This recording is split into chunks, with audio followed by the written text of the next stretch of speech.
morning. Thank you so much. I want to thank Papa and Cece. This is an important day. It's an important day. It is an important day because we're going to not only talk about hate, but we also need to talk about hate crimes. And there are some things in this world that we have learned. First of which is, as we are born into this world, we are not filled with hate.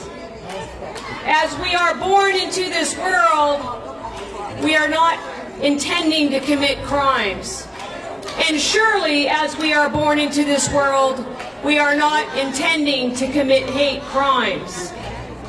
But over time, there are some amongst us, sadly, that learn to hate. And sadly, there are some amongst us that learn to commit crime.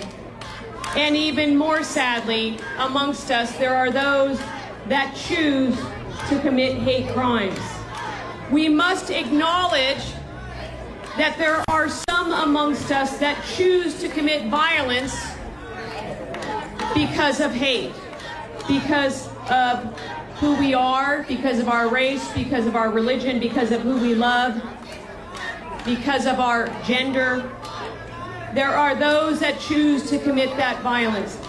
And as your district attorney, there's some things that we've come to learn, is that we cannot just talk, but we must take action. We cannot just talk about finding solutions, we actually have to find solutions. We cannot just say we will hold people accountable. We actually have to hold people that commit hate crimes accountable. There are those who among us that commit these hate crimes who have lost their good conscience. There is a phrase by Nelson Mandela when he once said, "The collapse of good conscience and the absence of accountability and public scrutiny have led to crimes against humanity and violations of international law." For those of us in law enforcement, we commit to holding those accountable who commit not just crimes, but crimes that are motivated by hate.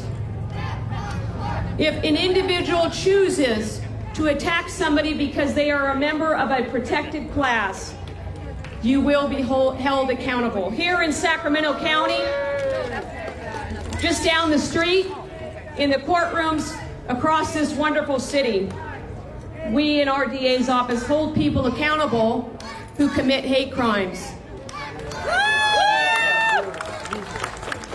A few years ago, when a Hispanic man was sitting in his car, he was physically attacked, and the individual that attacked him threw nothing but racial slurs.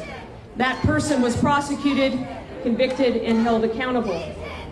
A few years ago, when a transgender woman was here in our city, she was brutally beaten, attacked, and stomped. All the while, the individual that attacked her threw nothing but derogatory and racial slurs.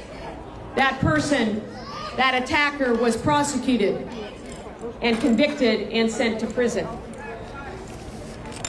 When a man in our city was assaulted because the perpetrator perceived he was gay, that person was held accountable.